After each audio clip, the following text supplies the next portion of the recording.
దేవుడు ఇక్కడ ఏం కోరుకుంటున్నాడంటే, ఏం పరీక్ష చేస్తాడంటే, ఏం చూస్తాడంటే, నా కోసం నువ్వు ఏమి ఇవ్వగలవు? 10 రూపాయలు ఇవ్వగలవా అంటే, ఎందుకు ఇవ్వలేను ప్రభువా 10 రూపాయలు అని ఇచ్చేస్తాం. 100 రూపాయలు ఇవ్వగల, ఎందుకు ఇవ్వలేను ప్రభువా 100 రూపాయలు ఇచ్చేస్తాం. అబ్రహాముని దేవుడు నా కోసం నీ ఒక్కగానొక్క కుమారుడి ప్రాణాన్ని ఇవ్వగలవా అని అడిగాడు.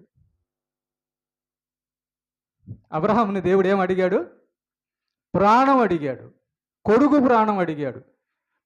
ప్రాణంగా ప్రేమిస్తున్నటువంటి కొడుకు ప్రాణాన్ని అడిగాడు. పరీక్ష పెట్టాడు అబ్రహాముకి.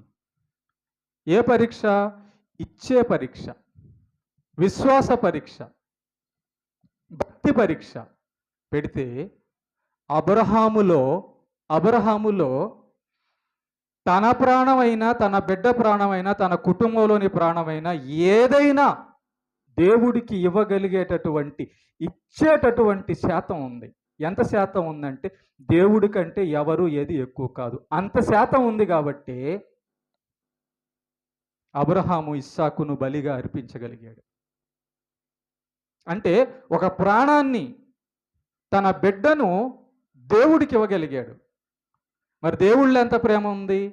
ఆయన కుమారుడైన క్రీస్తును మన కోసం ఇచ్చాడు. చూసారా? ఆయన ప్రాణాన్ని, ఆయన శరీరాన్ని, ఆయన రక్తాన్ని ఇచ్చాడు. చూసావా?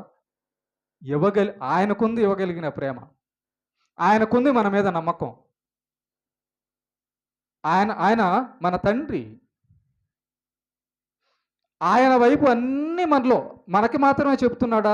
లేదు లేదు లేదు, ఆయన కూడా చేసి చూపించాడు. నేను మిమ్మల్ని ఎంత ప్రేమిస్తున్నానంటే, ఇదిగో నా బిడ్డని ఇచ్చేసా. నేను మీకు ఎంత ఇచ్చానంటే, ఈ ప్రకృతి అంతా మీకోసమే నేను ఇచ్చింది. నేను మిమ్మల్ని ఎంత ప్రేమిస్తున్నానంటే, మీ పాపముల నుంచి రక్షించడానికి నా ప్రియకుమారుణ్ణి రక్తం ఇచ్చాను. నన్ను నువ్వేమి ఇస్తున్నావు? ఎంత శాతం ఇస్తున్నావు? ఏమి ఇవ్వగలవు అన్నదాన్ని దేవుడు మనల్ని పరీక్షిస్తాడు.